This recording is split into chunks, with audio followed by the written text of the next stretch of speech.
सबसे पहले जो क्लिनिकल है वो हमने देखना है गैग रिफ्लेक्स। अब जो गैग रिफ्लेक्स है ना, इसमें हमने देखना है कि जो है कि गैग रिफ्लेक्स होता क्या है। इसमें कहता है कि जो इंटीरियर पार्ट होता है टंग को, तो उसको हम टच करें ना तो बंदे को डिस्कम्फर्ट फील नहीं होता है। लेकिन जब हम पोस्टीरियर पार्ट होता है ना उसको टच करें ना तो इससे इंडिविजुअल जो होता है ना वो गैग करता है। तो इसको हम लोग गैग रिफ्लेक्स कहते हैं। पहले इसका पता होना चाहिए कौन क्या होता है। उसके बाद आगे पूछता है कि इसमें कौन सी नर्व डैमेज होगी।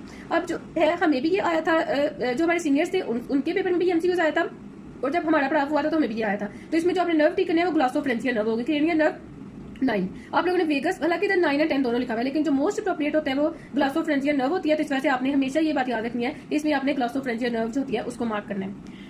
आ जाओ पैरालिसिस ऑफ जीनियोग्लासिस मसल। अब जो जीनियोग्लासिस मसल होता है ना इसको टंग का सेफ्टी मसल भी कहते हैं। अब रीजन आती है कि इसको सेफ्टी मसल ऑफ टंग क्यों बोलते हैं। वो इस वजह से बोलते हैं कि जो जीनियोग्लासिस होता है ना इसने जो इसके पास इतनी टेंडेंसी होती है कि ये टंग को पीछे की तरफ जो है वो फॉल नहीं होने देता है।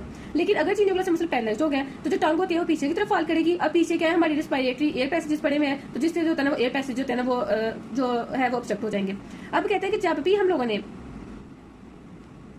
कोई भी जनरल एनेस्थीसिया वगैरह देना होता है ना तो इसके लिए जो जीनियोग्लासिस मसल होता है ना उसकी टोटल रिलैक्सेशन चाहिए होती है, ताकि जो हम लोग जो है ना एयर भी होता है उसको हम लोग पर्सन जो होता है ना एनेस्थेटाइज पर्सन उसमें इंसर्ट कर सके, ताकि जो टंग होती है ना उसकी रिलैक्सिंग ना हो। उसके बाद नीचे हाइपोग्लासिस नर्व इंजरी, तो वही जारी बात है आप इसमें जो है वो जो हाइपोग्लासिस नर्व की इंजरी में भी यही होगा कि जो टंग का मसल होता है ना, क्योंकि ये मोटर नर्व सप्लाई होती है टंग की, तो वो पैरालाइज होने के चांसेस होते हैं। अब कहते हैं कि जब भी टंग की एक चीज आप लोगों ने याद रखना है, इसके लिए निमोनिक है टंग नेवर लाइज। तो इसका क्या मतलब होगा कि जब भी टंग पैरालाइज होगी ना तो वो हमेशा पैरालाइज साइड की तरफ डेविएट करेगी, वो कभी भी हेल्थ जो साइड है उस पर डेविएट नहीं करेगी। अब उसके पीछे रीजन क्या होती है, उसके पीछे ये रीजन होती है कि जो अनअफेक्टेड जीनियोग्लासिस मसल होता है ना उसके दूसरी साइड पे उसका एक्शन होता है, क्योंकि वो तो उस पर तो कोई इफेक्ट नहीं होता है, तो उसकी वजह से टांग जो है ना वो हमेशा पैरेलल साइड की तरफ जाएगी, कभी भी हेल्दी साइड पे नहीं जाएगी जीनियोग्लासिस मसल की वजह से। अच्छा, तो कभी कभी ना ये पूछ लेते होते हैं कि भाई यूवला किस तरफ डेविएट करेगा। तो मैंने टंग का तो बताया ना कि वो पैरेलल साइड की तरफ डेविएट करेगी, लेकिन जो यूवला होता है वो इसके ऑपोजिट करेगा, मतलब कि वो हेल्दियर साइड की तरफ डेविएट करेगा। लिंगुअल कार्सिनोमा ये तो इंपॉर्टेंट नहीं है, लेकिन ये एमसीक्यूज में आ सकता है कभी। तो आपने याद रखना है कि जो लिंगुअल कार्सिनोमा होता है ना वो मेटास्टाइज करता है to superior deep cervical lymph nodes on both sides. आपने ये वर्ड जो है इसको याद कर लेना है। अब ये क्लिनिकल बहुत ज्यादा इंपॉर्टेंट क्लिनिकल है, एससीक्यू के लिहाज से, एमसीक्यू के लिहाज से और वाईवा के लिहाज से।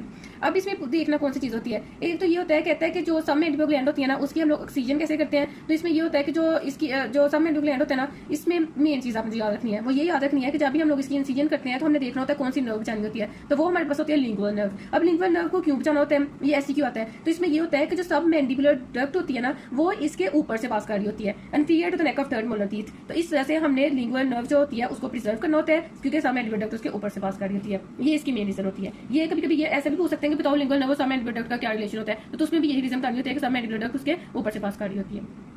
उसके बाद आ गया जो सेलोग्राफी या सब मैंडिबुलर डक्ट। अब क्या कहते हैं कि ना एक तो हमारे पास सब लिंगुअल ग्लैंड होता है, एक हमारे पास सब मैंडिबुलर ग्लैंड होता है। तो जो सब मैंडिबुलर डक्ट होती है ना, कहता है उसको सेलोग्राफी जो होती है ना वो आसान होती है एज कम्पेयर टू सब लिंगुअल। अब सब मैंडिबुलर ग्लैंड जो होता है ना उसकी सेलोग्राफी जो होता है क्यों आसान होती है, वो उसमें ये होता है कि हम लोगों ने एक तो इसका साइज लार्ज होता है एज कम्पेयर टू सब लिंगुअल। अब कहता है कि उसमें हम लोगों ने कोई भी कंट्रास्ट मीडिया होता है उसको उस डक्ट में इंजेक्ट कर देना होता है, तो इस तरह इसकी हम लोग सेलोग्राफी कर लेते हैं। लेकिन इसके बरक्स जो इसके लिए जो इंस्ट्रूमेंट यूज करते हैं उसको सेलोग्राम होता है। लेकिन जो सब लिंगुअल ग्लैंड होता है ना उसकी हम लोग जो है वो सेलोग्राफी नहीं कर सकते। वो क्यों नहीं कर सकते, क्योंकि इसकी जो डक्ट होती है ना उसका बहुत छोटा साइज होता है, और जो होता है ना कंट्रास्ट मीडिया होता है ना उसके अंदर इंजेक्ट नहीं होता है, इस वजह से हम लोग इसकी सेलोग्राफी नहीं कर सकते। चलिए ठीक है बच्चों, आज के लिए जो है वो इतना ही था। आप लोगों को जो है इसके क्लिनिकल मार्क भी करवा दिए गए हैं, साथ में उनको एक्सप्लेन भी कर दिया गया है। तो अब आप लोगों ने जो है वो अच्छे तरीके से इनको पढ़ना है। अल्लाह हाफिज।